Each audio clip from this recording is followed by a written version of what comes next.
Los mitos de Cthulhu. El sello de R'lyeh, por August Derleth. 1. Mi abuelo paterno, a quien siempre vi en una habitación oscura, solía decir a mis padres, refiriéndose a mí: «Cuidad que siempre esté lejos de la mar», como si yo tuviera alguna razón para temer el agua, cuando de hecho siempre me ha atraído. Como se sabe, los que nacen bajo uno de los signos acuáticos, el mío es Piscis, sienten una natural predilección por el agua. También se dice que poseen ciertos dones psíquicos, pero esta es otra cuestión. En cualquier caso, tal era el criterio de mi abuelo, hombre extraño, a quien no podría describir, aunque de ello dependiera la salvación de mi alma, lo cual, dicho a la luz del día, resulta un modismo un tanto ambiguo. Antes de morir, mi padre, en accidente de automóvil, acostumbraba a repetirlo con frecuencia, también. Después ya no fue necesario. Mi madre me crió entre montañas, bien lejos de la vista, del ruido y de los olores del mar. Pero tarde o temprano sucede lo que tiene que suceder. Me encontraba estudiando en una universidad del medio oeste cuando murió mi madre. Una semana después murió también mi tío, Silvan, dejándome todo cuanto poseía. Yo no había llegado a conocerle. Era el excéntrico de la familia, el raro, la oveja negra. Se le conocía por una gran diversidad de apodos y todo el mundo lo despreciaba, excepto mi abuelo, que suspiraba con pena cada vez que hablaba de él. Yo era el único descendiente directo de mi abuelo. Tenía un tío abuelo que vivía en Asia, según me habían dicho siempre, aunque al parecer nadie sabía a qué se dedicaba allí, salvo que sus actividades se relacionaban con la mar o la navegación. Era natural, pues, que heredara yo las posesiones del tío Silvan.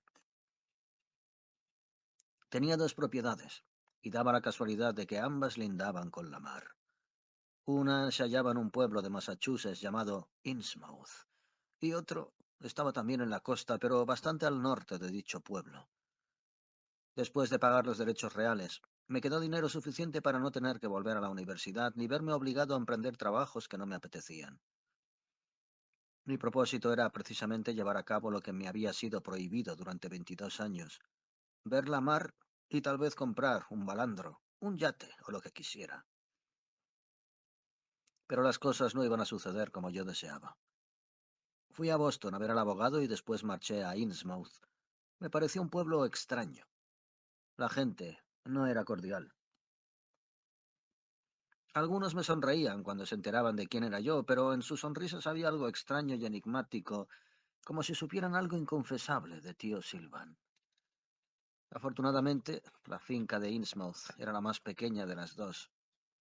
Saltaba a la vista que mi tío no se había ocupado mucho de ella. Se trataba de una vieja mansión de lóbrega y sombría que, para sorpresa mía, resultó ser la casa solariega de mi familia, mandada a construir por mi bisabuelo, el que estuvo dedicado al comercio con China, y habitada por mi abuelo durante buena parte de su vida. El nombre de Phillips despertaba aún una especie de temeroso respeto en aquel pueblo. Mi tío Silvan había pasado casi toda su vida en la otra finca. Tenía solo 50 años cuando murió, pero últimamente había llevado una existencia muy similar a la de mi abuelo. Raramente se le veía, retirado en aquella casa que coronaba un promontorio rocoso situado en la costa al norte de Innsmouth.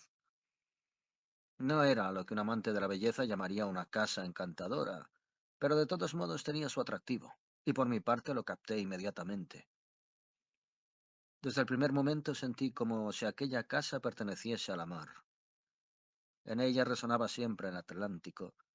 Una muralla de árboles frondosos la aislaba de la tierra. En cambio, sus inmensos ventanales se abrían al océano. No era un edificio viejo como el otro. Tendría unos 30 años, según me dijeron, y había sido construido por mi tío en el mismo solar donde se alzara otro más antiguo, que también había pertenecido a mi bisabuelo. Era una casa de muchas habitaciones. De todas, la única que merece la pena recordar es el gran estudio central, aunque el resto de la casa era de una sola planta y rodeaba dicho salón central. Este tenía una altura de 2 pisos, por lo menos. Sus paredes estaban cubiertas de libros y objetos curiosos, de tallas y esculturas de formas exóticas, de pinturas, de máscaras procedentes de distintas partes del mundo, en especial de las civilizaciones polinesia, azteca, maya, inca y de antiguas tribus indias de las regiones noroccidentales del continente americano. Era pues una colección fascinante, comenzada por mi abuelo y continuada por tío Silvan. Una gran alfombra de artesanía, adornada con una extraña figura octópoda, cubría el centro del salón. Todos los muebles estaban situados entre las paredes y dicho centro. Nada había colocado sobre la alfombra. Por lo demás, se observaba un extraño simbolismo en la decoración de la casa, tejido en las alfombras, también en la que ocupaba el centro del estudio, en los cortinajes, en los entrepaños, se repetía un motivo ornamental que parecía como un sello singularmente sorprendente en el centro de un disco. Aparecía allí una representación rudimentaria del símbolo astronómico de Acuario, el portador de agua, acaso elaborada en edades remotas, cuando la forma de Acuario no era exactamente como es hoy, coronando los vestigios de una ciudad enterrada, contra la cual, en el centro exacto del círculo, se alzaba una figura indescriptible, a la vez reptil y pez, octópoda y semihumana, que aunque en miniatura, pretendía representar un ser gigantesco e imaginario. Finalmente, en letras tan tenues que apenas podían leerse, el disco estaba circundado por unas palabras que no entendí, pero que tuvieron la virtud de remover algo en lo más profundo de mi ser. Fglui mglnaf, Cthulhu rlich bgnagi ftand. No me pareció extraño en absoluto que este curioso dibujo ejerciera sobre mí la más grande atracción desde el primer momento, aunque no entendiese su significado hasta más tarde. Igualmente inexplicable era el imperioso hechizo de la mar. Aunque jamás había puesto los pies en este sitio, experimenté una vivísima sensación de haber regresado a casa.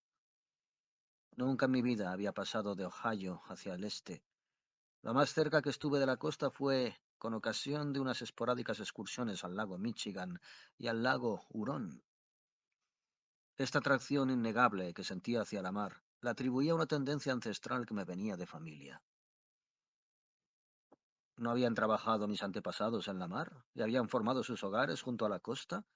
¿Y durante cuántas generaciones? Al menos yo conocía dos, pero eran más generación tras generación. Todos habían sido navegantes, hasta que por lo visto sucedió algo que determinó a mi abuelo a irse a vivir tierra adentro y apartarse de la mar en lo sucesivo, obligando a los demás a hacer lo mismo. Hablo de esto porque su significado se me hizo manifiesto a la luz de lo que sucedió después, y quiero dejar constancia antes de que llegue la hora de reunirme con los míos. La casa y la mar me atraían.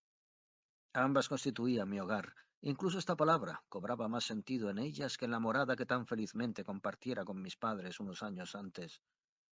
Era muy extraño. No obstante, y esto era más extraño aún, no me lo parecía a mí. Al contrario, me resultaba lo más natural y no me pregunté el por qué. Al principio no contaba con elementos de juicio para saber qué clase de hombre había sido mi tío Silvan. Encontré un retrato suyo bastante antiguo, hecho sin duda por algún aficionado a la fotografía. Representaba a un joven tremendamente serio, de unos 20 años de edad, que aún no careciendo de cierto atractivo, podía resultar desagradable a mucha gente, ya que su rostro sugería algo vagamente inhumano. Tal vez esta impresión provenía de su nariz, un tanto aplastada, de su boca enorme, o de sus ojos extrañamente saltones, de basilisco. No encontré fotografías suyas más recientes, pero conocí a algunas personas que se acordaban de él, de cuando iba a Innsmouth, a pie o en coche a hacer sus compras. Me enteré de esto un día en la tienda de Asa Clark, donde fui a comprar provisiones para la semana. ¿Es usted de los Phillips?, me preguntó el anciano propietario. Le contesté que sí. ¿Hijo de Silvan? Mi tío no llegó a casarse. Ya. Eso decía él, replicó. Entonces era usted hijo de Jared. ¿Cómo está su padre? Ha muerto. También, ¿eh? Era el último de su generación, ¿verdad? Y usted, yo soy el último de la mía. Los Phillips en tiempos fueron grandes y poderosos por esta parte. Una familia muy antigua, pero usted lo sabe mejor que yo. Le dije que no. Venía del interior y sabía muy poca cosa de mis antepasados. ¿Es posible? Me miró un instante casi con incredulidad. Bueno, los Phillips son tan antiguos como los Marsh. Las dos familias formaban una sociedad hace muchos años. Comerciaban con China. Los fletes salían de aquí y de Boston con destino a Oriente, Japón, China, las islas, y de allí traían... Aquí se detuvo. Su rostro palideció ligeramente y luego se encogió de hombros. Muchas cosas. Traían muchas cosas. Me miró perplejo. Se va a quedar por aquí, ¿verdad? Le contesté que había heredado la residencia de mi tío y que había tomado posesión de ella. Ahora andaba buscando personal de servicio. No encontrará, dijo moviendo la cabeza. La finca está demasiado lejos y a la gente no le gusta. Si quedara alguno de los Phillips, abrió los brazos con desaliento. Pero casi todos murieron el año 28, cuando el fuego y las explosiones. Sin embargo, quizá pueda encontrar a alguno de los Marsh que le eche una mano. No todos murieron aquella noche. Esta referencia vaga y confusa no me inquietó entonces lo más mínimo. Lo único que me preocupaba era encontrar a alguien que me ayudara en los avíos de la casa. Marsh, repetí. ¿Podría darme el nombre y la dirección de uno de ellos? Conozco a una, dijo pensativamente y sonrió a continuación como para sus adentros. Así conocí a Ada Marsh. Tenía 25 años, pero había días en que parecía mucho más joven y otros mucho más vieja. Fui a la casa. La encontré y le pedí que viniera a trabajar para mí. Resultó que tenía automóvil, un Ford viejísimo de modelo T, y que podía ir y volver. Además, la perspectiva de trabajar en lo que llamaba ella el refugio de Silvan pareció atraerla. En verdad se mostró casi ansiosa por entrar a mi servicio, y me prometió que iría a casa aquel mismo día, si me hacía falta. No era una muchacha atractiva, pero igual que en mi tío encontré en ella un encanto que residía en aquello que precisamente habría disgustado a otros. Para mí aquella boca inmensa de labios aplastados tenía cierta gracia, y sus ojos, innegablemente fríos, me parecían muy cálidos en ciertos momentos. Vino la mañana siguiente. Al verla, andando por la casa, comprendí que ya había estado antes en ella. No es la primera vez que viene usted por aquí, ¿verdad? Dije. Los Marsh y los Phillips son viejos amigos, dijo, y me miró como si yo tuviera la obligación de saberlo. Y en aquel momento me invadió la sensación de que yo sabía que así era, en efecto. Muy viejos amigos, señor Phillips, tan viejos como la tierra misma, tan viejos como el portador del agua y como el agua. También ella era extraña. Me enteré de que había estado más de una vez en la casa como invitada del tío Silvan. Ahora había accedido a venir a trabajar para mí sin vacilar y con una singular sonrisa en los labios, tan viejos como el portador del agua y como el agua. Me hizo pensar en el dibujo que tanto se repetía a nuestro alrededor. Pensándolo bien, creo que esta fue la primera vez que se me ocurrió esta asociación y experimenté una vaga sensación de inquietud. ¿Ha oído, señor Phillips? Preguntó entonces. ¿El qué? Si lo hubiera oído, no necesitaría que se lo dijera. Pero su verdadero propósito no era trabajar para mí. Lo que ella quería era tener acceso a la casa. Lo descubrí un día que salí a buscar unos documentos y la encontré entregada no a su trabajo, sino a un registro minucioso y sistemático de la gran habitación central. La estuve observando un rato. Cogía los libros y los hojeaba, separaba cuidadosamente los cuadros de las paredes, levantaba las esculturas de las estanterías. En una palabra, registraba en todas partes donde pudiese haber algo escondido. Volví a salir. Di un portazo y cuando entré de nuevo en el estudio, la vi dedicada a quitar el polvo, como si nunca hubiera hecho otra cosa. Mi primer impulso fue decírselo, pero pensé que sería mejor callar. Si buscaba algo, quizá lo encontrara yo antes que ella, así que no le dije nada. Y cuando se fue aquella noche empecé a registrar por donde ella lo había dejado. No sabía lo que buscaba, pero sí su tamaño, sobre poco más o menos, a juzgar por los sitios donde la había visto mirar. Debía de ser algo delgado, pequeño, no más grande que un libro. ¿Sería un libro, precisamente? Aquella noche me repetí cientos de veces esa misma pregunta. Como es natural, no encontré nada, a pesar de que estuve buscando hasta medianoche. Lo dejé estar rendido de cansancio, pero satisfecho. Había registrado mucho más de lo que Ada registraría la mañana siguiente. Me senté a descansar en una de las mullidas butacas alineadas junto a la pared, en aquella misma estancia, y entonces sufrí mi primera alucinación. La llamo así a falta de otra palabra mejor y más precisa. Me había quedado algo adormilado cuando oí un ruido semejante a la apagada respiración de una bestia de grandes proporciones. Al instante se me quitó toda somnolencia, persuadido de que la casa misma, el peñasco entre el cual se asentaba y la mar que bañaba las rocas al pie del acantilado respiraban al unísono como las diferentes partes de un enorme ser vivo. Tuve entonces la misma impresión que he tenido otras veces al contemplar los cuadros de ciertos pintores contemporáneos, en especial los de Dale Nichols, que representan la tierra y sus relieves como si fueran partes de un hombre o una mujer dormidos. Entonces me dio la impresión, digo, de que me hallaba en el pecho, o en el vientre, o en la frente de un ser tan grande que me era imposible percibirlo en su inmensidad. No recuerdo lo que duró esta impresión. Pensé en la pregunta de Ada Marsh. ¿Ha oído? ¿Era a esto a lo que se refería? No me cabía duda de que la casa y el peñasco que le servía de base estaban tan vivos e inquietos como aquella mar que dejaba correr sus ondas hacia el horizonte de oriente. Continué sentado bajo el influjo de dicha ilusión durante largo rato. ¿Temblaba la casa como si efectivamente respirara? Estaba convencido de que sí. De momento lo atribuí a algunas grietas de su estructura, y pensé que seguramente estos temblores y ruidos tendrían algo que ver con la aversión de aquellas gentes hacia este lugar. Al tercer día abordé a Ada Marsh en pleno registro. ¿Qué busca usted, Ada? Pregunté. Ella me miró con sumo candor. Debió comprender que ya la había visto registrar anteriormente.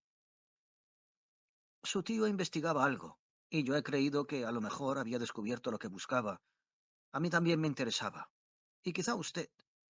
Usted es como nosotros, es uno de los nuestros, como los Mars y los Phillips de antes. ¿Y qué es lo que busca?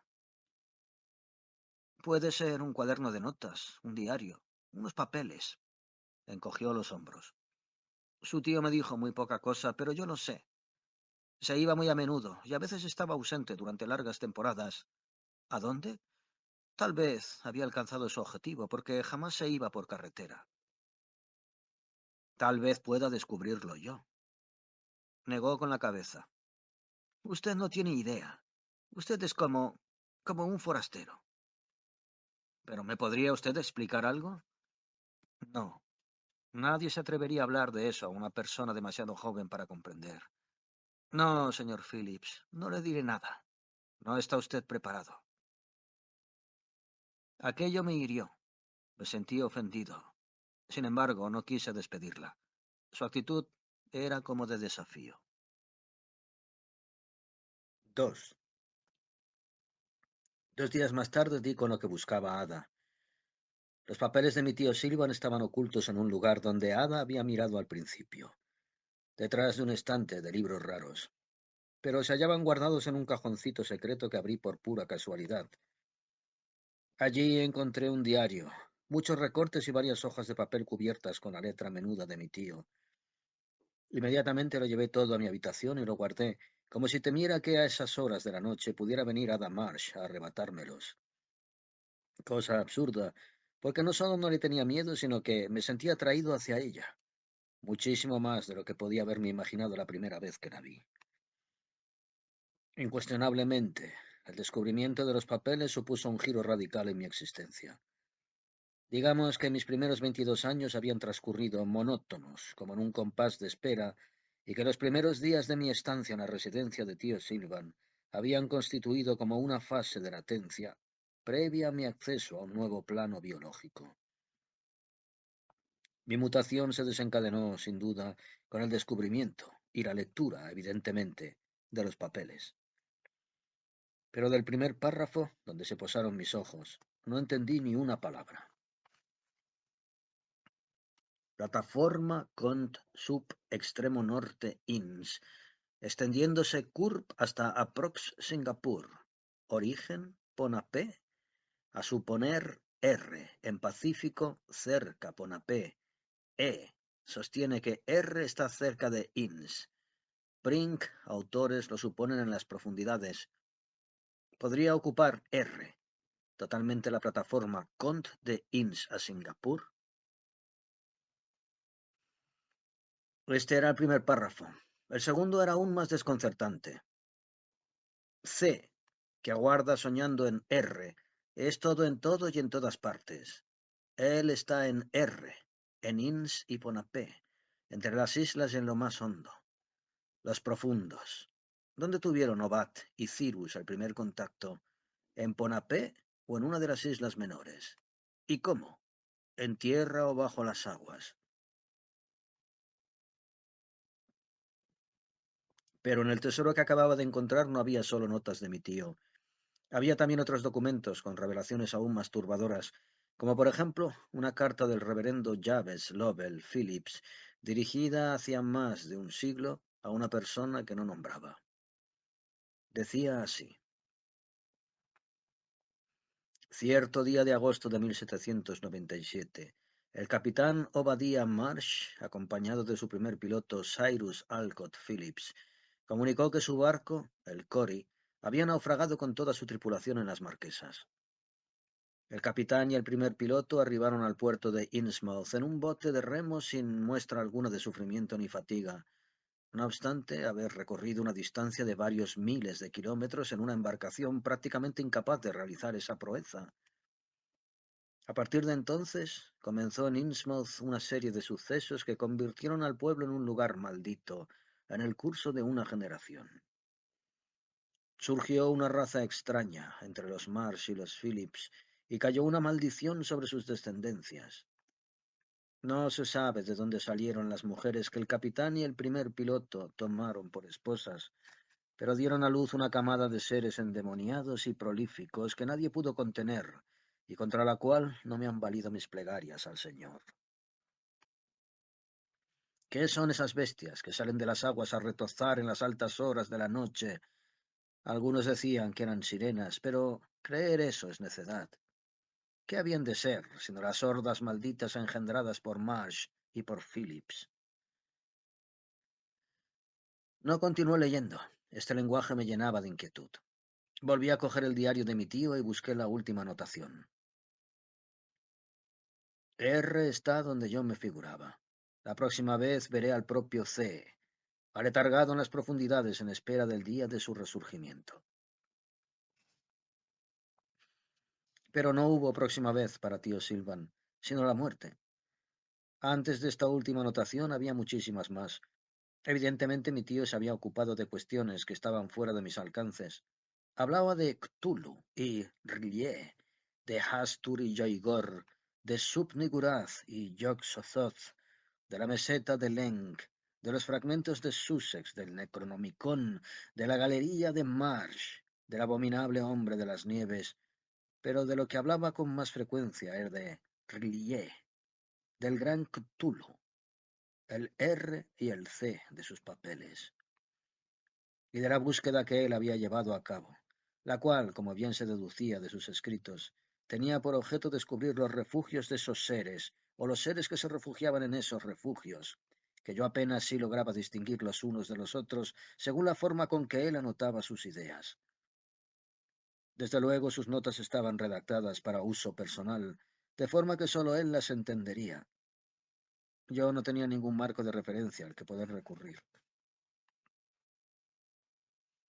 Entre los documentos encontré también un mapa trazado con tosquedad por alguna mano más antigua que la de mi tío Silvan, a juzgar por lo viejo y arrugado del papel. Este mapa me fascinaba. A pesar de no tener idea exacta de su importancia ni utilidad, Era una representación desmañada del mundo, pero no del mundo que conocía yo. No del mundo de los atlas geográficos, sino más bien de un mundo que solo había existido en la imaginación de quien lo había trazado.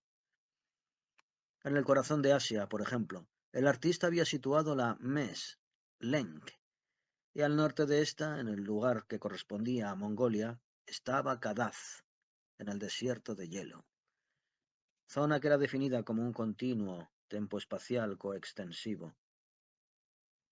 En el mar de Polinesia estaba indicado el corredor de Marsh, que sería, supuse yo, una fosa en el fondo del océano. También estaba señalado el arrecife del Diablo, a cierta distancia de Innsmouth, así como Ponapé.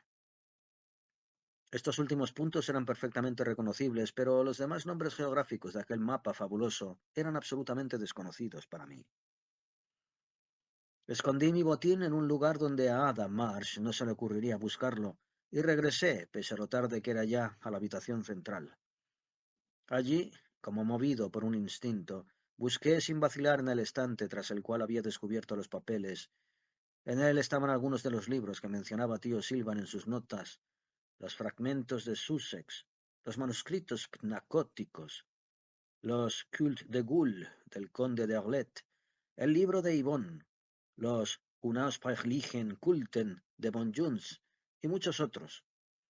Pero lástima. La mayoría estaban en latín o en griego, lenguas que apenas dominaba yo, aun cuando, mal que peor, pudiera defenderme en francés o alemán.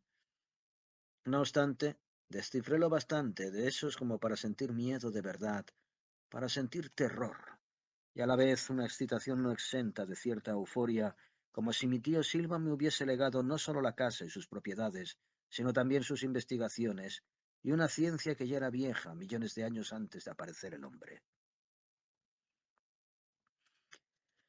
Aquella noche estuve leyendo hasta que el sol, de nuevo, entró en la estancia, haciendo palidecer las luces de las lámparas. Y así fue como supe de los primigenios que fueron los primeros en dominar los universos, y de los dioses arquetípicos que derrocaron a los rebeldes primordiales.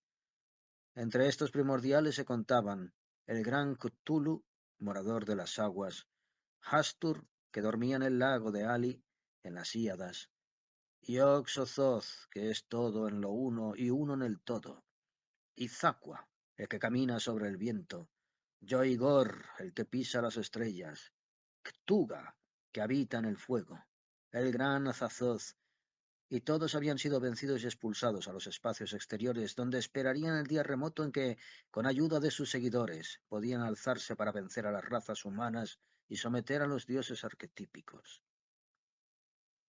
Y me enteré también del nombre de sus esbirros, los profundos, que poblaban los mares y las regiones acuáticas de la tierra, los Dols, el abominable hombre de las nieves, habitante del Tíbet, y la oculta meseta del Lenk, los Shantaks, que huyeron de Kadaz en el desierto de hielo por mandato de el que camina sobre el viento, llamado Wendigo, pariente de Izaqua. Y me enteré también de su rivalidad una y múltiple a la vez. Todo eso leí, y más, bastante más, entre otras cosas, una colección de recortes de periódicos sobre sucesos misteriosos que tío Silvan aducía como pruebas de la verdad de sus creencias. Por otra parte, en las páginas de los libros, me tropecé también con la curiosa sentencia que adornaba las decoraciones de la casa de mi tío. Pengui mglunaf ktulu rile, wugak nlak fritagan. En más de uno de aquellos relatos estaba traducida así: en su morada de Rilé, Cthulhu muerto sueña. Y las exploraciones de mi tío no tenían otro objeto sin duda que el de encontrar el refugio subacuático de Cthulhu. A la fría luz de la madrugada me esforcé por criticar mis propias conclusiones. ¿Acaso creía mi tío Silvan en semejante maraña de fábulas? ¿O tal vez sus pesquisas no eran más que un modo de combatir su aburrimiento de hombre solitario? La biblioteca de mi tío era inmensa.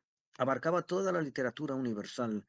Sin embargo, una sección de estanterías estaba dedicada exclusivamente a libros de temas esotéricos, a libros sobre creencias extrañas y hechos más extraños aún, inexplicables a la luz de la ciencia, a libros sobre religiones herméticas casi desconocidas.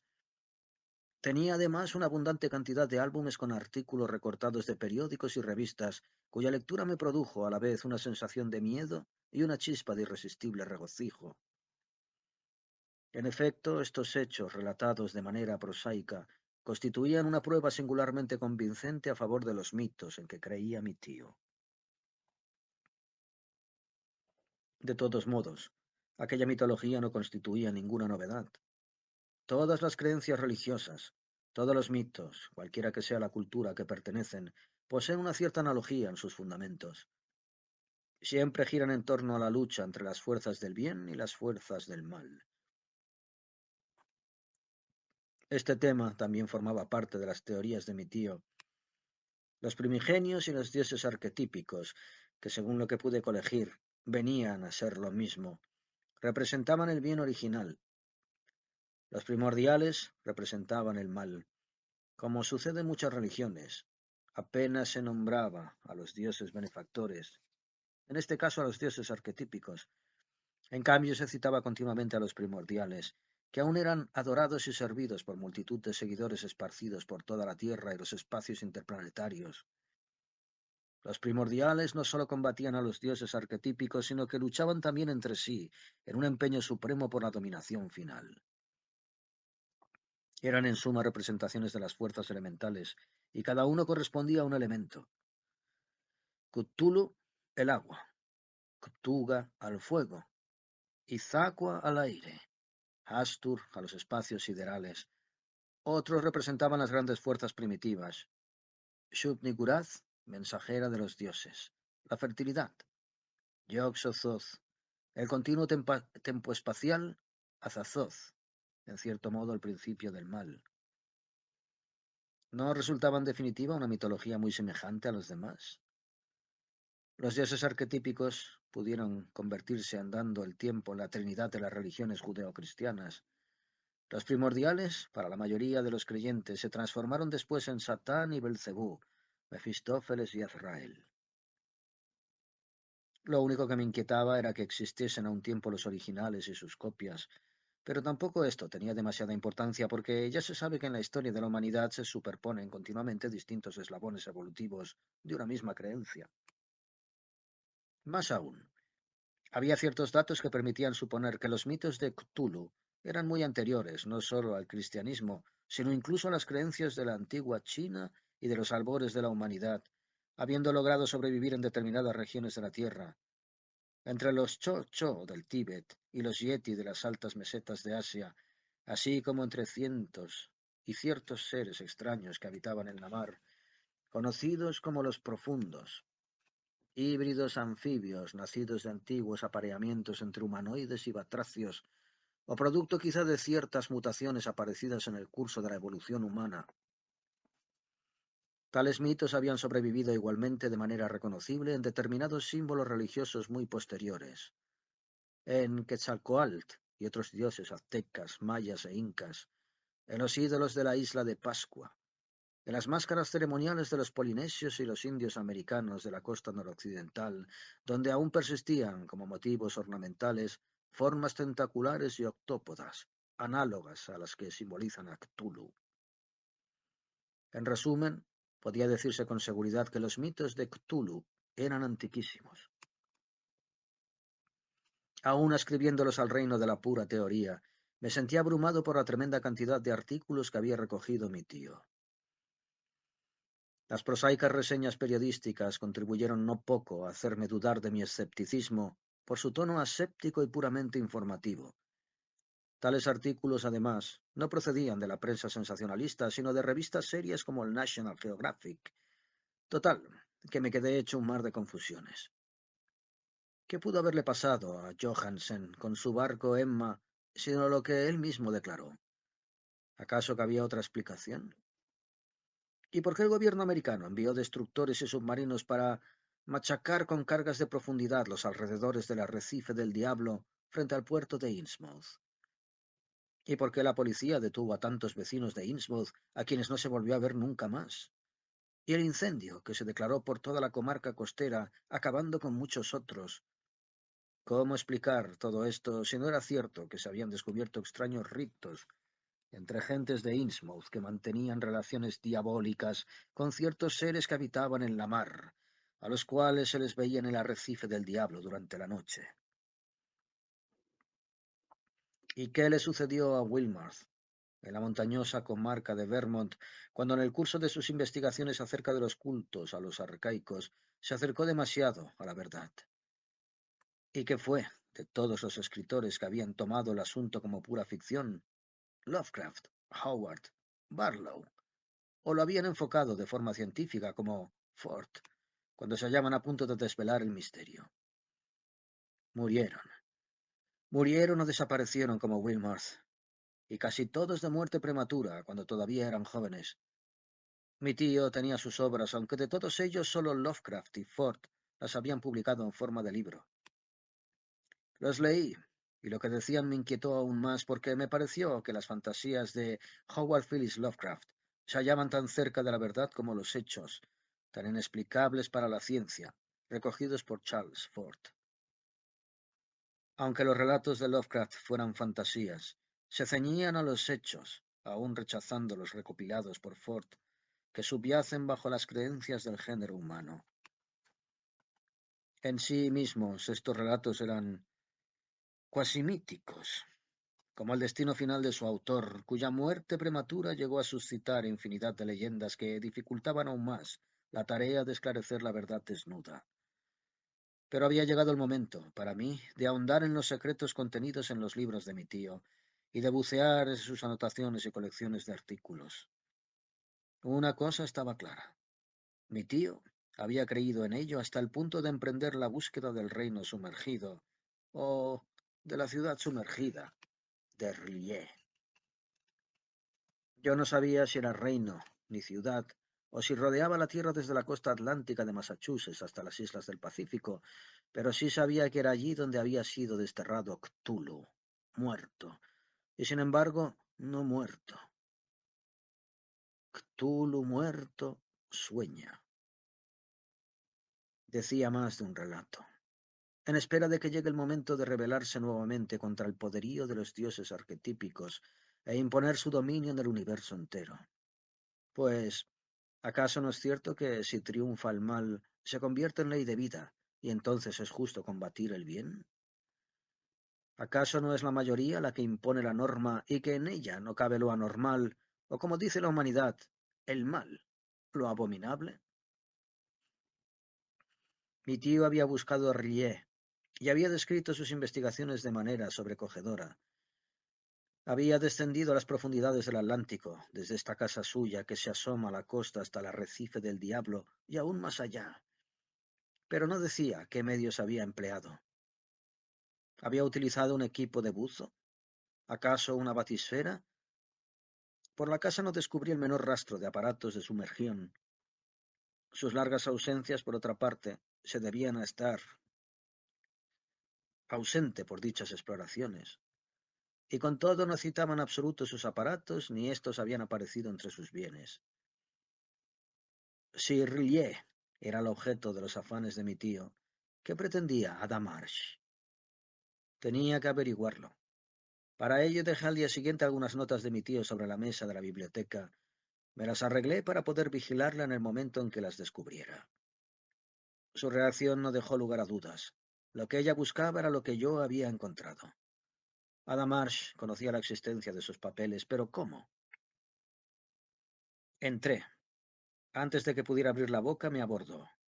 «¡Los ha descubierto!», exclamó. «¿Cómo sabía usted que existían?» «Porque conocía sus trabajos». «¿Su búsqueda?», afirmó con la cabeza. «No es posible que crea usted en esas cosas», protesté yo. «Cuidado que es usted estúpido», exclamó coléricamente. «¿No le dijeron nada a sus padres, ni su abuelo? ¿Cómo ha podido vivir en la ignorancia?» Se acercó a mí y me arrojó los papeles. «Déjeme ver los demás». Hice un signo negativo. «Por favor, a usted no le son de utilidad», insistió. «Eso ya lo veremos». «Dígame entonces si se había iniciado sus exploraciones». «Sí, pero no sé cómo. No hay ni rastro de escafandra ni de bote. Al oír estas palabras me lanzó una mirada desafiante y a la vez de desprecio y de lástima. Ni siquiera ha leído usted todos sus papeles. No ha leído los libros tampoco, nada. ¿Sabe lo que tiene a sus pies? ¿La alfombra? Pregunté perplejo. No, no, el dibujo. Está en todas partes. ¿No sabe usted por qué? Porque es el gran sello de Rillier. Lo descubrió hace años y tuvo el orgullo de ponerlo en su propia casa como blasón. Está usted encima de lo que busca. Busque usted un poco más y encontrará su anillo. 3. Después de marcharse a Damasch, volví a los escritos de mi tío. No los dejé hasta mucho después de medianoche, cuando los hube leído casi todos, algunos de ellos con especial atención.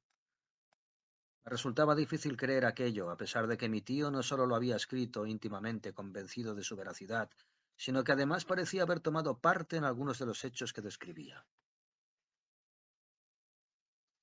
Desde temprana edad se había dedicado a la busca del reino sumergido, y había profesado una abierta devoción a Cthulhu. Lo más escalofriante era que en sus anotaciones figuraban veladas alusiones a ciertos encuentros que unas veces tuvieron lugar en las profundidades del océano y otras en las calles de Arkham, ciudad envuelta en misteriosas leyendas cuyos tejados y guardillas se alzan tierra adentro, a orillas del río Miskatonic, ya cerca de Innsmouth y Dunwich. Al parecer, los ciudadanos de Arkham, que según algunos no eran enteramente humanos, creían lo mismo que mi tío, y como él se habían vinculado a ese mito que resucitaba de un pasado remoto. Y no obstante, pese a mi escepticismo, yo sentía también una sombra de credulidad irreprimible. Mi razón vacilaba entre las extrañas insinuaciones de sus notas, ante aquellos apuntes llenos de abreviaturas y elipsis que sólo él podía entender con claridad y que no detallaba por tratarse de temas para él de sobra conocidos. Así aludía a las bodas profanas de Obadiah Marsh y otros tres, quizá algún Phillips entre ellos, al descubrimiento de unas fotografías de algunas mujeres de la familia Marsh, la viuda de Obadiah, de rostro singularmente aplastado, piel excesivamente morena, boca enorme y labios finos, y sus hijas, que casi todas habían salido a la madre. También me llenaban de inquietud las extrañas alusiones a la forma en que caminaban, como a saltos, los descendientes de aquellos que se salvaron del naufragio de Gory, como decía textualmente tío Silvan. No había posibilidad de equivocarse respecto al significado de sus notas. Obadiah Marsh se había casado en Ponape con una mujer que no era polinesia, aunque vivía allí, y que pertenecía a una raza marina semihumana. Sus hijos y los hijos de sus hijos nacieron con el estigma de ese matrimonio, lo que más tarde tuvo como consecuencia la hecatombe de 1928, en la que perdieron la vida tantísimos miembros de las viejas familias de Innsmouth. Aunque mi tío refería de pasado estos detalles, detrás de sus palabras palpitaba el horror y aún resonaba el eco del desastre. En efecto, las personas que mencionaban sus escritos estaban siempre aliadas a los profundos, y eran, como estos, criaturas anfibias. No decía si esa mancha hereditaria se había extendido mucho o poco, ni especificaba qué tipo de relación había entre él y esas criaturas. Ni el capitán Obadiah Marsh, ni Cyrus Phillips, ni tampoco los otros dos tripulantes que se habían quedado en Ponape, poseían los rasgos típicos de sus mujeres y sus hijos, pero era imposible averiguar si el estigma se mantenía después de la primera generación. ¿Se refirió a eso, a Marsh, cuando me dijo «¿Usted es de los nuestros?» ¿O aludía a un secreto más sombrío todavía? Probablemente la aversión que sentía mi abuelo a la mar era debida a que conocía las hazañas de su padre. Al menos él había conseguido eludir su tenebroso destino hereditario. Pero los escritos de mi tío eran por una parte demasiado vagos para poder sacar una idea coherente de todo el asunto y por otra demasiado ingenuos para convencer plenamente. Lo que más me inquietó desde el primer momento fueron sus repetidas alusiones a que su casa era un abrigo, un punto de contacto, un acceso a lo que está debajo. En sus primeras anotaciones encontré también frecuentes consideraciones sobre la respiración de la casa y de la punta rocosa sobre la cual se elevaba. pero más adelante no volví a hacer ninguna otra referencia a estas cuestiones. Sus notas eran oscuras y difíciles, tremendas y maravillosas. Me llenaban de terror y a la vez de una colérica incredulidad mezclada contradictoriamente a un vivo deseo de creer y de saber. Indagué por todas partes, pero sin resultado. La gente de Innsmouth era recelosa. Algunas personas me esquivaban, declaradamente. Otras cambiaban de acera al verme venir. En el barro italiano se santiguaban de manera descarada, como si vieran al diablo. Nadie quiso darme información alguna. Tampoco pude hacer uso de libros y crónicas locales en la biblioteca pública porque, según me dijo el bibliotecario, habían sido confiscados en su mayoría por el gobierno a raíz del incendio y las explosiones de 1928. Busqué en otras partes. En Arkham y Dunwich conocí secretos aún más sombríos, en la gran biblioteca de la Universidad de Miskatonic. Allí descubrí por fin la fuente y origen de todos los libros de saber oculto. El casi mítico Necronomicon del árabe loco Abdul al-Jazret, libro que solo me fue permitido manejar bajo la estrecha vigilancia de un auxiliar bibliotecario.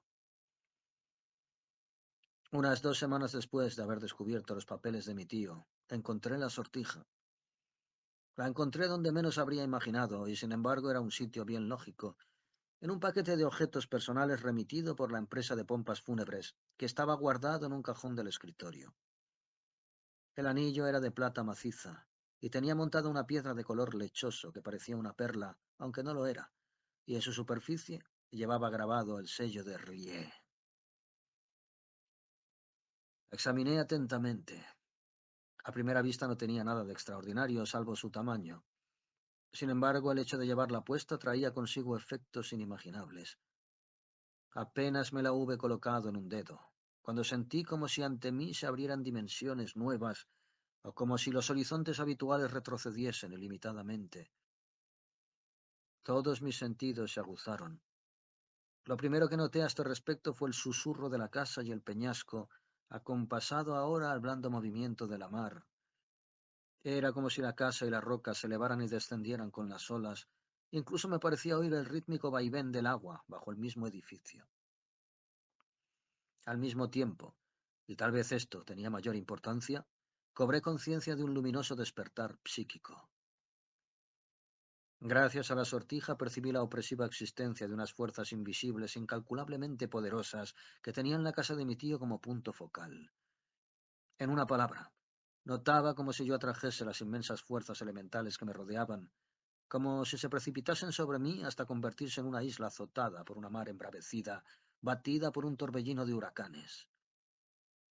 Me sentí desgarrado, próximo a la desintegración, hasta que, por último, y casi con alivio, oí el sonido de una voz horrible, animal, que se elevaba en un ulular espantoso.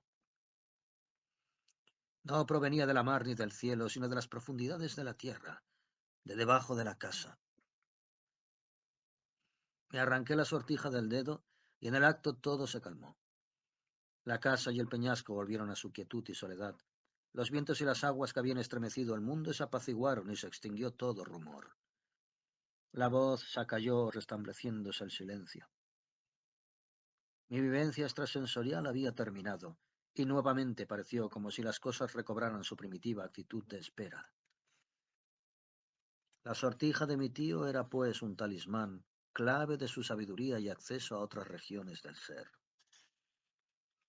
Gracias a la sortija descubrí el camino que había seguido mi tío para llegar a la mar. Yo llevaba mucho tiempo buscando un sendero que bajase hasta la playa, pero no descubrí ninguno que mostrara señales de uso constante. Sin embargo, había algunos caminos que descendían por el declive acantilado en determinados puntos. Habían excavado unos peldaños, de forma que se pudiera llegar hasta el borde del agua desde la casa misma, situada en lo alto del promontorio.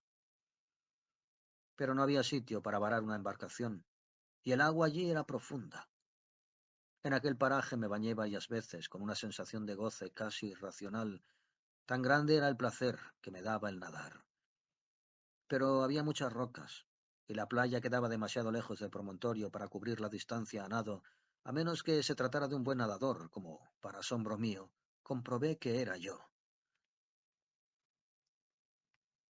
Tenía intención de preguntar a Adamarsh acerca de la sortija, Fue por ella por quien supe de su existencia, pero desde el día en que me negué a cederle los papeles de mi tío no había vuelto a aparecer por la casa. Lo cierto es que a veces la había sorprendido merodeando por los alrededores, o había descubierto su coche estacionado junto a una carretera que pasaba relativamente cerca de mi finca, tierra adentro. Un día fui a Innsmouth a buscarla, pero no estaba en su casa. Al preguntar por ella, la mayoría de la gente me manifestó abierta hostilidad y recelo. En cambio, hubo quienes me dirigían curiosas miradas, tímidas, aunque llenas de un significado que yo no supe interpretar. Cuando me miraban así, sistemáticamente se trataba de unos tipos mal vestidos y andar bamboleante que vivían en el barrio marinero. De modo que no fue Ada Marsh que me ayudó a encontrar el camino que llevaba a mi tío hasta la mar. Un día me puse la sortija y, atraído por el agua, decidí bajar hasta la orilla, cuando me di cuenta al cruzar la gran habitación central de que me era virtualmente imposible salir de ella. Era como si todo el salón tirase del anillo. Dejé de debatirme al notar que empezaba a manifestar una gran fuerza psíquica y me quedé inmóvil, en espera de que ésta me guiara. Así pues, cuando me sentí impulsado hacia cierta figura labrada en madera, singularmente repulsiva, que representaba un híbrido espantoso de batracio, y se hallaba fija en un pedestal adosado a una de las paredes del salón, cedí al influjo. Me acerqué, la agarré, empujé y tiré de ella y finalmente traté de hacerla girar a derecha e izquierda. Al moverla hacia la izquierda, cedió. Inmediatamente se oyó un crujido de cadenas, un rechinar de mecanismos, y toda la sección del suelo, que estaba cubierta por la alfombra con el sello de Rie, se levantó como una trampa enorme. Me acerqué asombrado. El pulso me latía aceleradamente por la excitación. Me asomé al pozo y vi una gran profundidad oscura y bostezante, por la que descendían en espiral unos peldaños labrados en la sólida roca sobre la cual se asentaba la casa. ¿Conducían hasta el agua? Cogí al azar un tomo de las obras de Dumas y lo dejé caer. Escuché atento unos momentos hasta que se oyó un chapuzón distante. Entonces, con mucha prudencia, bajé por la interminable escalera, sintiendo cada vez más fuerte el olor a mar. No era extraño que se sintiera la mar dentro de casa. Continué mi descenso. El ambiente se hizo frío y húmedo, hasta que finalmente noté que las paredes y los escalones estaban mojados y oí el incesante movimiento del agua, el chapoteo de la mar que entraba en la roca por alguna grieta. Por último, llegué al final de la escalera y vi que me encontraba en el borde mismo del agua, en una caverna tan grande que en ella habría cabido la misma casa. Efectivamente, este, y no otro, era el camino que mi tío había empleado hasta el mar. Pero entonces me quedé más desconcertado que nunca. Aquí tampoco había rastro alguno de bote ni equipo de buceo, sino huellas de pies únicamente. A la luz de las cerillas aún descubrí algo más. Unas señales largas, unos rastros espumajosos, como si algún ser monstruoso hubiese descansado en el piso de la caverna. Me hicieron pensar con la carne de gallina en las estatuillas y bajorrelieves de Polinesia, del gran salón central, coleccionados por tío Silvan y otras personas de mi familia. No sé el tiempo que permanecí en ese lugar. Allí, al borde del agua, con el sello de Rie en mi dedo, percibí en la profundidad de las aguas un rebullir de vida que provenía no de la misma caverna, sino del exterior, o sea, de la mar abierta, lo que me hizo pensar en la existencia de alguna comunicación. Esta comunicación estaría bajo la superficie, ya que, como pude comprobar a la luz de las cerillas, las paredes de la caverna eran de sólidas rocas sin grietas ni hendiduras. Por consiguiente, tenía que haber una comunicación con la mar, y yo debía encontrarla sin demora. Subí de nuevo las escaleras, cerré la abertura, cogí el coche y salí rápidamente para Boston. Volví ya de noche con una escafandra y una botella de oxígeno, dispuesto a sumergirme al día siguiente. No me quité ya la sortija, y aquella noche soñé con remotas edades de sabiduría, con ciudades que se alzaban en fabulosos rincones de la tierra, la desconocida Antártida, las regiones montañosas del Tíbet, las insondables profundidades de la mar. Soñé que me movía entre moradas de fantástica belleza junto con otros individuos de mi especie. Teníamos por aliados a unos seres de pesadilla. criaturas cuyo aspecto me habría helado la sangre a la luz del día. En ese mundo nocturno estábamos todos reunidos por una sola razón: servir a los grandes, de quienes formábamos el séquito. Pasé la noche entera soñando otros mundos, otras manifestaciones de vida, y experimentando sensaciones nuevas e increíbles ante unos seres provistos de tentáculos que exigían de nosotros obediencia y sumisión religiosa. A la mañana siguiente me desperté agotado, y no obstante lleno de alborozo, como si hubiera vivido aquellos sueños en la realidad y me sintiera aún en posesión de un vigor inimaginable, dispuesto a soportar con alegría las duras pruebas que había de pasar. Pero me encontraba en el umbral de un descubrimiento aún mayor. Al atardecer del día siguiente me puse la escafandra y las aletas, me coloqué las botellas de oxígeno y descendí a la caverna. Aún ahora me resulta difícil hablar de lo que me sucedió a continuación sin llenarme de asombro. Me sumergí con mucha precaución en aquellas aguas. Busqué el fondo hasta encontrarlo. Me orienté hacia el exterior y me adentré por una grieta cuya altura era más del doble que la de una persona.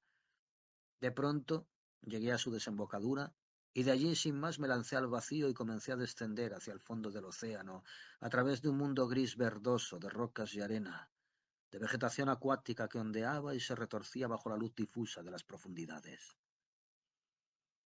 Empecé a sentir la presión del agua y me pregunté si no sería excesivo el peso de las botellas y la escafandra a la hora de subir. Tal vez me viese obligado a buscar una rampa costera que me ayudara a llegar hasta la orilla, y entonces apenas tendría tiempo para realizar mi inspección. A pesar de todo, continué adelante alejándome de la costa de Innsmouth en dirección sur. De repente me di cuenta de algo horrible, y es que, aún en contra de mi voluntad, avanzaba como atraído por un influjo. Las botellas no tardarían en agotarse, y si me alejaba demasiado de la costa no podría llenarlas antes de regresar. Sin embargo, me era imposible cambiar el rumbo que llevaba mar adentro. Era como si una fuerza me obligase a seguir avanzando, a alejarme invariablemente de la costa, a bajar la suave pendiente que arrancaba del pie de la punta rocosa de la casa en dirección sudeste. Continué en esta dirección sin detenerme, a pesar de sentirme cada vez más sobrecogido por el pánico. Era preciso dar media vuelta. Tenía que emprender el camino de regreso. Para nadar hasta la boca de la gruta sería necesario un esfuerzo casi sobrehumano, y ahora que el aire estaba a punto de terminarse, sería casi imposible llegar al pie de la escalera secreta si no volvía inmediatamente. Había algo, empero, que no me permitía volver. Seguía avanzando como dominado por una voluntad superior que anulaba la mía propia. No tenía alternativa. Había que seguir. Cada vez me iba sintiendo más alarmado y más violentamente me debatía entre lo que deseaba y lo que me sentía obligado a hacer. El oxígeno disminuía por segundos. Varias veces me levé, nadando vigorosamente, pero, a pesar de que no sentía la fatiga de nadar, en efecto, lo hacía casi con milagrosa facilidad, siempre regresaba al fondo del océano y tomaba nuevamente el mismo rumbo. En una ocasión me detuve a mirar alrededor. Traté en vano de escudriñar aquellas profundidades. Me dio la impresión de que me seguía un enorme pez verdoso y pálido que me hizo pensar en una sirena, porque me pareció verle como una cabellera flotante, pero poco después se perdió entre las rocas y las tupidas algas de aquel paraje. No me entretuve demasiado. Enseguida me sentí forzado a continuar hasta que por último me di cuenta de que el oxígeno tocaba a su fin. Mi respiración se hizo más trabajosa. Luché desesperadamente por nadar hacia la superficie, pero lo único que conseguí fue perder el equilibrio y caer por una tremenda grieta que se abría en el fondo del océano. Unos segundos antes de perder el conocimiento, vi de nuevo la sombra del gran pez que me seguía. Se lanzó velozmente sobre mí y noté que unas manos manipulaban mi escafandra y mis botellas. No era un pez, ni una sirena. Era el cuerpo desnudo de Ada Marsh, con sus largos cabellos ondeantes, que nadaba con la soltura y facilidad de un habitante del océano. Lo que siguió a esta visión casi de ensueño fue lo más increíble de todo. Casi inconsciente, sentí que Ada Marsh me arrancaba la escafandra y las botellas y las arrojaba a la grieta. Luego, poco a poco, fui recuperando el conocimiento.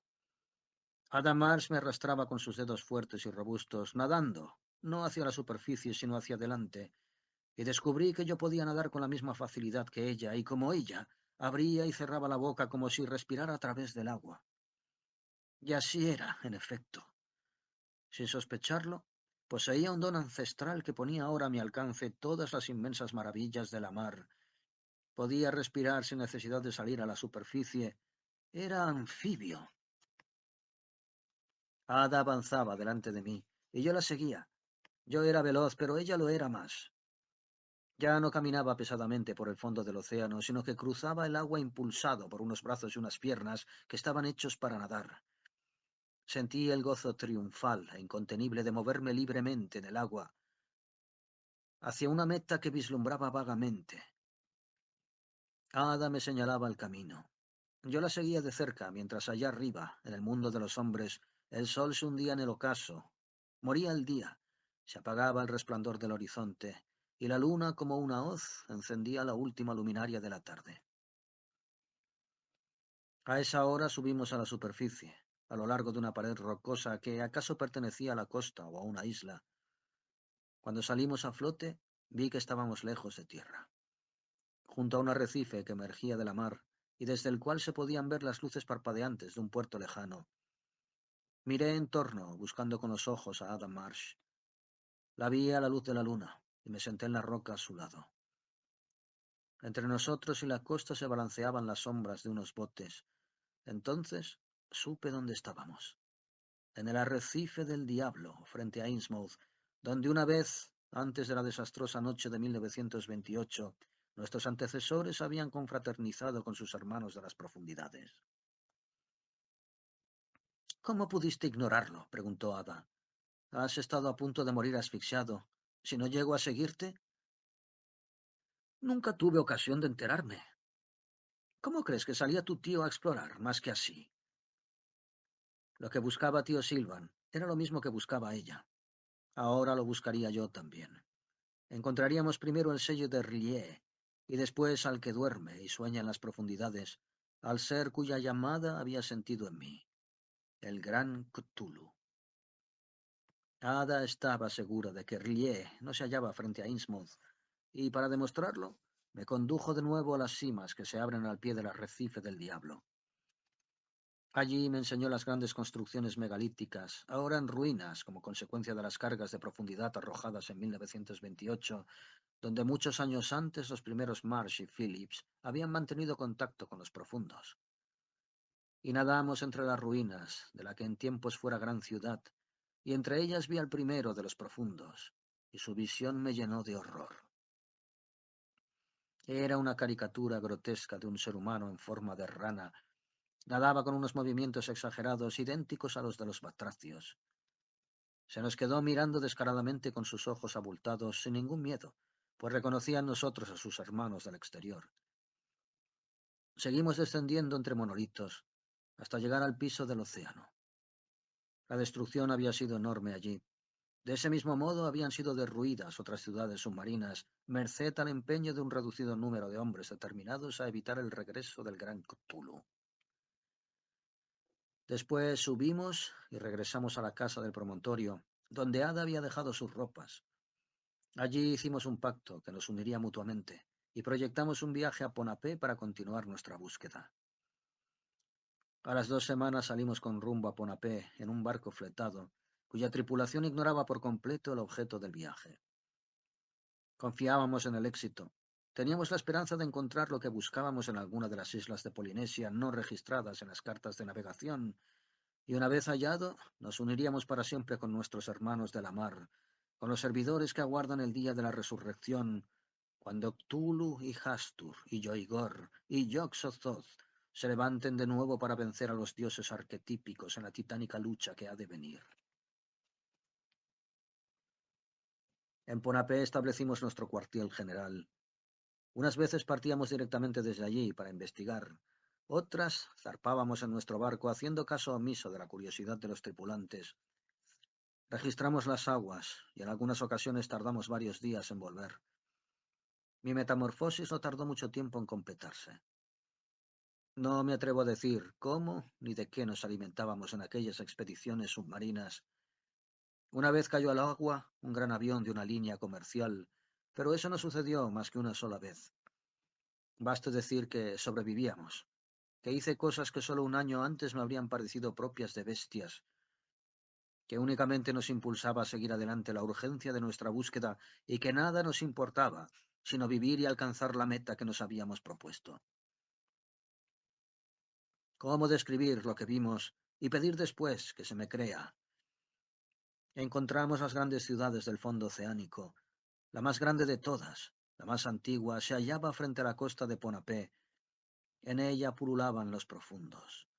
Y entre las torres y las grandes lajas, entre alminares y cúpulas, paseamos días y días en aquella ciudad sumergida, casi perdida en medio de la vegetación submarina. Allí vimos cómo vivían los profundos. Confraternizamos con extraños seres acuáticos cuyo aspecto general recordaba a los pulpos. Luchamos a menudo contra los tiburones, y solo vivimos para servir a aquel cuya llamada se oye en las profundidades, aunque no se sepa dónde yace y sueña con el día en que haya de volver. Nuestras continuas exploraciones de ciudad en ciudad, de edificio en edificio, siempre a la busca del gran sello bajo el que yace él, transcurrían en un ciclo interminable de días y noches. Seguíamos adelante animados por la esperanza y la acuciante urgencia de nuestro objetivo, que vislumbrábamos ante nosotros más cercano cada vez. El tiempo transcurría monótono. Sin embargo, cada día era diferente del anterior, y nadie podía predecir lo que nos depararía el siguiente. Cierto es que el barco que habíamos fletado no nos resultaba tan cómodo como habíamos pensado, ya que nos veíamos obligados a alejarnos de él en bote y buscar la costa de alguna isla que nos ocultara para sumergirnos subrepticiamente hasta el fondo. Todo esto nos disgustaba. A pesar de las precauciones, los componentes de la tripulación hacían más preguntas cada vez, convencidos de que andábamos detrás de algún tesoro escondido y dispuestos a exigirnos su parte, de modo que se nos hacía difícil evitar sus preguntas y acallar sus crecientes sospechas. 3 meses duraba ya nuestra busca, cuando hace 2 días soltamos el ancla frente a una isla de roca negra, deshabitada, bastante apartada de las demás. Carecía de vegetación y su aspecto era yermo y desolado como si hubiera sido arrasada por un incendio. En efecto, parecía un solevantamiento geológico de roca basáltica, que en algún tiempo debió de emerger a gran altura sobre las aguas, pero que sin duda había sufrido intensos bombardeos durante la pasada guerra. Dejamos el barco, dimos la vuelta a la Isla Negra y nos zambullimos. También allí había una ciudad sumergida, igualmente en ruinas por la acción del enemigo, pero aún en ruinas, la ciudad no estaba deshabitada, y debido a su gran extensión se veían bastantes zonas no dañadas, y allí, en uno de los enormes edificios monolíticos, en el más grande y más antiguo, descubrimos lo que íbamos buscando. En el centro de una inmensa nave de techo, más alto que el de una catedral, había una gran losa en cuya superficie se veía tallada la figura que había servido de modelo a los blasones de la residencia de mi tío. El sello de Rillier. Y recogidos ante él, oímos un ruido que brotaba de abajo, como el movimiento de un cuerpo tremendo y amorfo, inquieto como la mar, agitado por los sueños. Comprendimos que habíamos llegado al final. Ahora podríamos dedicar una vida inmortal al servicio de aquel que volverá a levantarse, del que mora en las profundidades, del que sueña en los abismos y cuyos sueños significan el dominio de la tierra y de todos los universos, pues él necesitará de Adam Marsh y de mí para aplacar su indigencia hasta que suene la hora de su resurrección. Escribo a bordo de nuestro barco. Es tarde ya. Mañana bajaremos otra vez y buscaremos la forma de levantar el sello. ¿Fueron de verdad los dioses arquetípicos quienes precintaron la morada del gran Cthulhu para impedir su regreso? ¿Y nos atreveremos nosotros a hacer saltar el sello y comparecer ante la presencia de el que duerme allí? No estaremos solos, Ada y yo. Pronto habrá otro más, nacido ya en su elemento natural, para guardar y servir al gran Cthulhu, porque hemos oído su llamada y hemos obedecido. No estamos solos. Otros hay que vienen desde todos los rincones del mundo, nacidos también del apareamiento de los hombres con las mujeres de la mar, y pronto las aguas serán nuestras por entero, y después la tierra toda, y más, y gozaremos del poderío y la gloria para siempre.